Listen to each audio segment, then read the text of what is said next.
नमस्कार. आज हॅशटॅग स्नेहलमध्ये मी तुम्हाला सिक्रेट मसाल्याची रेसिपी घेऊन आली. हा सिक्रेट मसाला म्हणजे हे सिक्रेट वाटण तुम्ही महिनाभर टिकेल असं हे वाटण बनवू शकता. तर हे डब्यात भरून जर तुम्ही डीप फ्रीजमध्ये ठेवलं तर हा महिनाभर वाटण टिकण्यासारखं आहे. जर घाई गडबडीच्या वेळेला तुम्ही हे वाटण वापरून तुम्ही प्रत्येक भाज्या बनवू शकता. तर मी ग्रेव्हीची भाजी कशी बनवली हेही मी तुम्हाला दाखवत आहे. तर तुम्हाला ही व्हिडिओ शेवटपर्यंत पाहायची आहे. तर हा सिक्रेट मसाला बनवण्यासाठी जे साहित्य लागणार आहे ते आधी पाहून घेऊया. तर मी 25-30 लसणाच्या पाकळ्या घेतल्या, 3 इंच आलं घेतलं आहे, मूठभर कढीपत्ता घेतला आहे आणि 3 हिरव्या मिरच्या घेतल्या आहेत. आणि गरम मसाल्यामध्ये 4 टेबलस्पून तीळ घेतलं आहे आणि धणे 2 टेबलस्पून घेतले आहेत, 2 टेबलस्पून जिरं घेतलं आहे, 1 टेबलस्पून बडीशेप घेतलं आहे, तेजपत्ताचं 1 पान घेतलं आहे आणि लवंग काळी मिरी 4 घेतले आहेत, वेलची घेतले, दालचिनीचा तुकडा घेतला, सुकी लाल तिखट मिरची घेतली आहे, 4 मिरच्या घेतल्यात आणि 1 वाटी सुकं खोबरं किसून घेतलं आहे, 3 कांदे चिरून घेतलेले आहेत. आता हे सर्व साहित्य आपल्याला भाजून घ्यायचं आहे. आता एका कढईमध्ये मी गरम मसाला पूर्ण घालून घेत आहे. यामध्ये तीळ, बडीशेप, धणे सगळे घालून आपण परतून घ्यायचं आहे. व्यवस्थित 2 मिनटं परतून घ्यायचं आहे. मीडियम गॅसवरती आपण 2 मिनटं परतून घेतलं आहे आणि आता ते थंड करत ठेवूया. आता त्यामध्येच मी सुकं खोबरं किसलेलं होतं ते मी परतून घेणार आहे. सुकंच आपल्याला भाजून घ्यायचं आहे, तेल घालायचं नाही आहे. याप्रमाणे आपण लालसर होईपर्यंत भाजून घ्यायचं आहे. आता हे सुकं खोबरंही आपण थंड करत ठेवूया. आता त्याच कढईमध्ये मी 1 टेबलस्पून तेल घालून घेतले आणि त्यामध्ये कांदे चिरलेले होते ते आपण टाकून घेतलेले आहेत आणि ते आपण व्यवस्थित लालसर होईपर्यंत भाजून घेणार आहोत. कांदे आपण लालसर होईपर्यंत भाजून घेणार आहोत. याप्रमाणे आपले कांदे लालसर झालेले आहेत.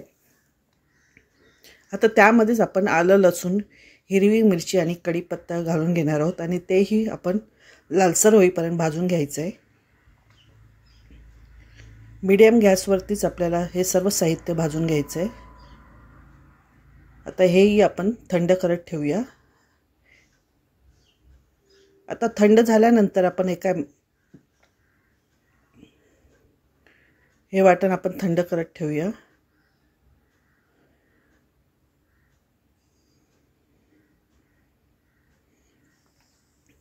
आता आपल्याला त्या वाटणामध्ये 1 मूठ कोथिंबीर लागणार आहे आणि तेल आणि मीठ आपल्याला टाकून घ्यायचं त्या वाटणामध्ये. ते कसं टाकायचं आणि कधी टाकायचं ते मी दाखवते.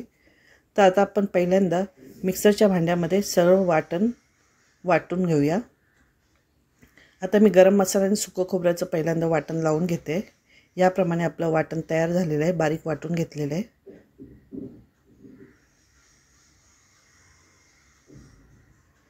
आता आपण हिरवा मिरची आणि कढीपत्ता, आलं, लसूण, त्यामध्ये कांदा आणि कोथिंबीर घालून वाटून घेत आहोत. कोथिंबीर घातल्यामुळे वाटणाला खूप चांगली टेस्ट येईल. मोठा चमचा कढईमध्ये तेल ओतून घेतलं आणि हे सर्व वाटण मी त्यात घालून घेणार आहे. बघा, याप्रमाणे सर्व वाटण मी घालून घेत आहे आणि त्या तेलामध्येच आपल्याला 1 मिनटं परतून घ्यायचं आहे. गॅसची फ्लेम आपल्याला स्लो ठेवून आपल्याला परतून घ्यायचं आहे. याप्रमाणे मिक्स करून घ्या.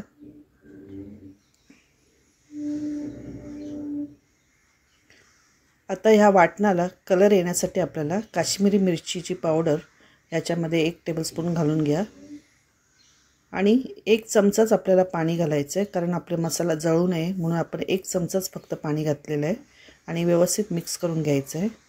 आणि या तेलामध्येच आपल्याला चांगलं व्यवस्थित मसाला भाजून घ्यायचा आहे. बघा, 2 मिनटं आपण व्यवस्थित परतून घेतलं आहे आणि आता या मसाल्याला चव येण्यासाठी आपल्याला त्यामध्ये मीठ घालायचं आहे आणि मीठ घातल्यामुळे, तेल घातल्यामुळे आपला हा मसाला महिनाभर टिकू शकतो. हा मसाला टिकण्यासाठी आपल्याला तेल आणि मीठ घालून घ्यायची गरज आहे. त्यामुळे आवर्जून त्याच्यामध्ये तेल आणि मीठ घालून घ्या आणि 2 मिनटं परतून घेतल्यानंतर या मसाल्याला तेल सुटेल. याप्रमाणे म्हणजे आपला मसाला तयार झालेला आहे. आता थंड झाल्यावर आपण एका डब्यात भरून ठेवू शकता आणि फ्रीजमध्ये ठेवा. म्हणजे हा मसाला 20 ते 25 दिवस किंवा महिनाभर टिकू शकतो. आणि आता भाजी करून घेऊया आपण. हा मसाला कसा वापरायचा ते मी तुम्हाला दाखवते. तर त्यासाठी 1 मोठा चमचा तेल घातलं आहे, राई जिरं घातलं आहे आणि बारीक चिरलेला कांदा घालून घेतला आहे आणि तो व्यवस्थित आपण त्या तेलामध्ये परतून घ्यायचा आहे. तेलामध्ये कांदा व्यवस्थित परतून घेतला आहे आणि कांदा मऊ झाल्यानंतर आपण बारीक चिरलेला 1 टॅमॅटो टाकला आहे, तोही आपण त्यामध्ये परतून घ्यायचा आहे. आता त्यामध्ये मी भाजीला कलर चांगला येण्यासाठी हळद घातली 1 चिमूटभर आणि हिंग घातला आहे चिमूटभर आणि व्यवस्थित हलवून घ्यायचं आहे. आणि आपल्या घरात जो मसाला असतो तो आपण 1 टीस्पून घालून घ्या. जर तुम्हाला तिखट कमी खायची सवय असेल तर तुम्ही मसाला या वेळेला घातला नाही तरी चालेल, कारण आपल्याला सिक्रेट मसाल्यामध्ये मसाला आहे, त्यामुळे आपण हा मसाला स्किप केला तरी चालेल. पण जर तुम्हाला तिखट आवडत असेल तर तुम्ही ह्या भाज्यांसाठीही मसाला घाला. आणि मी मिक्स भाज्या घेतल्या, फ्लावर, वाल आणि बटाटा, शिमला मिरची हे सगळं मी घालून त्यात घेत आहे. आता हे 1 मिनटं आपल्याला या मसाल्यामध्ये परतून घ्यायचं आहे. त्यामध्ये आपण भाज्यांना लागणार इतकं मीठ घालून घ्यायचं आहे, कारण आपल्या मसाल्यामध्ये मीठ आहे त्यामुळे बेतानेच मीठ घाला आणि 1 मिनटं भाजी परतून घ्यायची आहे. आता आपण सिक्रेट मसाला, मी ग्रेव्हीची भाजी करणार आहे त्यामुळे मी 3 चमचे सिक्रेट मसाला घातला आहे. जर तुमची सुकी भाजी असेल तर तुम्ही 1 टेबलस्पून मसाला घातला तरी चालेल आणि व्यवस्थित परतून 2 मिनटं घ्यायचं आहे मसाला. व्यवस्थित आपण भाजीला मसाला लावून घ्यायचा आहे. 1-2 मिनटं परतल्यानंतर ग्रेव्हीची भाजी करणार असल्यामुळे मी 1 ग्लास गरम पाणी घालणार आहे.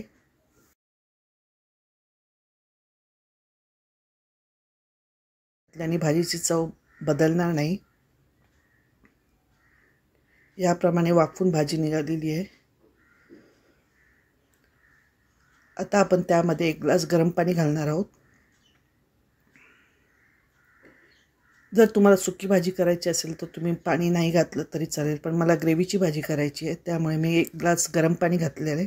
याप्रमाणे आपली 1 मिनटं शिजवल्यानंतर भाजी तयार झालेली आहे. त्यामध्ये कोथिंबीर घालून अशीही तुम्ही ग्रेव्हीची भाजी तयार करू शकता. हा सिक्रेट मसाला तुम्हाला कसा वाटला तुम्ही नक्की सांगा.